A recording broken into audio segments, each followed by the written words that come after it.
Welcome back to Elseworlds, the best comic book related show in the multiverse, and today we are going to be talking about the Joker movie starring Joaquin Phoenix, directed by Todd Phillips. It just came out. I'm going to get right into it because this is my most anticipated film of the year. I absolutely adored this movie. Oh man, I cannot believe how much I love this movie. I knew from the very beginning when they first revealed Joaquin Phoenix that I was in for something. I knew that this was going to be something I was going to be looking forward to because it's the character of the Joker. It's my favorite comic book villain of all time. I've watched, listened to, and even played versions of the Joker myself. So I already knew I was going to be excited. Then they started releasing trailers and posters and stuff like that, and I got even more hyped.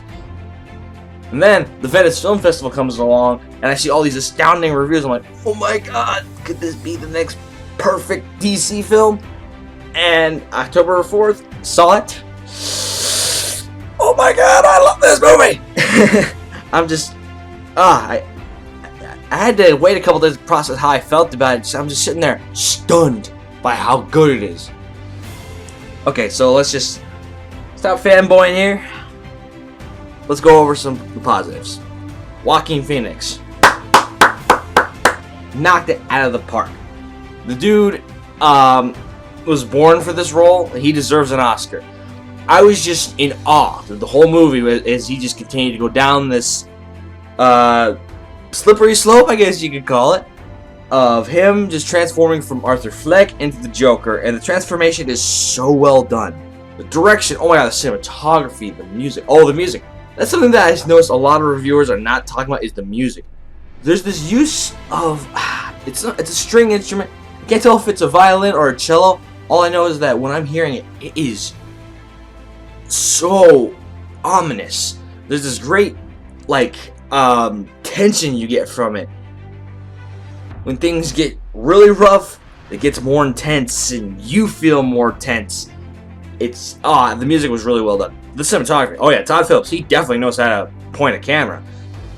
A whole movie, combined with the fact that it takes place in 1981, there's this look about the film that it's unique. I've never seen an 80s movie like this. You know, most 80s movies, they focus on like the I don't want to say cheesy era, but you know what I'm talking about. The 80s era you see in like Stranger Things. They always focus on that part of the 80s. This is the more dark and grounded, realistic version of the 80s that I had a blast seeing. I wasn't tired of it. Because that's the thing. I've been so tired of the 80s cliche that's going on right now. Oh, we're having to take place in the 80s because nostalgia. I've been tired of that. And this one felt more refreshing. And I hope it's more like this, where it's just more realistic 80s. Robert De Niro, for the small role that he has, he doesn't have the biggest part in the movie, but he was actually really good. Everybody was really good, actually. Pretty much everyone put all their effort into this movie. But now there's an aspect of the film that many will not talk about. I'm not going to spoil anything here, don't worry.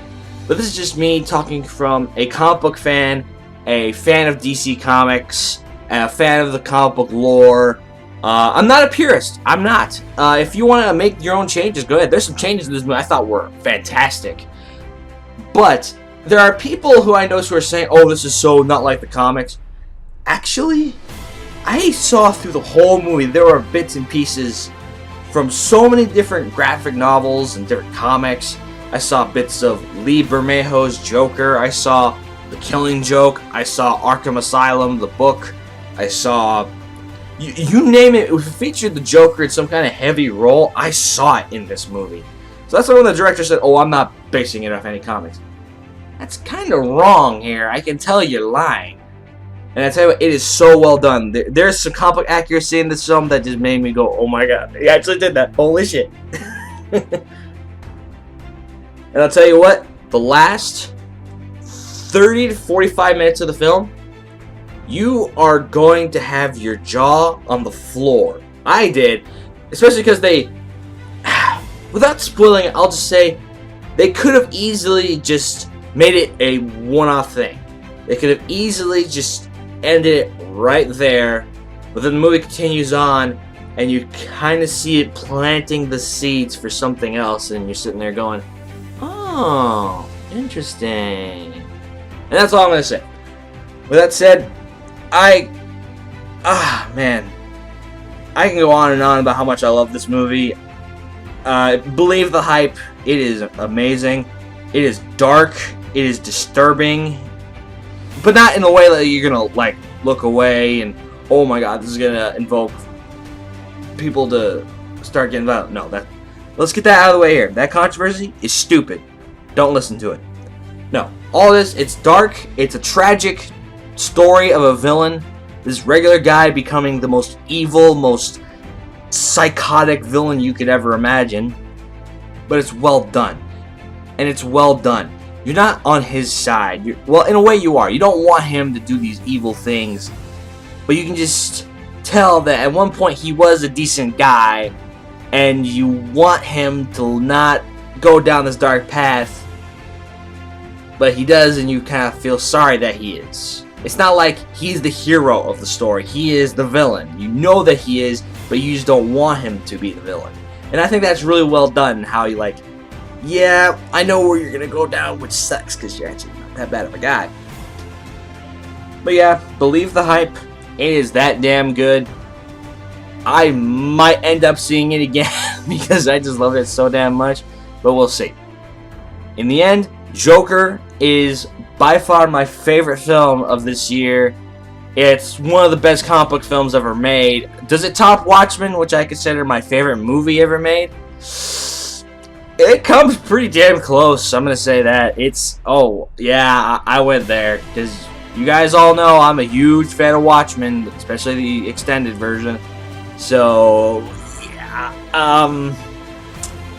But time will have to tell. Until then, Joker was amazing. I give it a 10 out of 10. And I recommend you see it and have a fantastic time. Send in the cloud. And with all that said, I hope you all enjoyed this video. Make sure to click the like button if you did. Subscribe to our channel and hit that bell icon for better notifications. And I will see you all next time in the multiverse.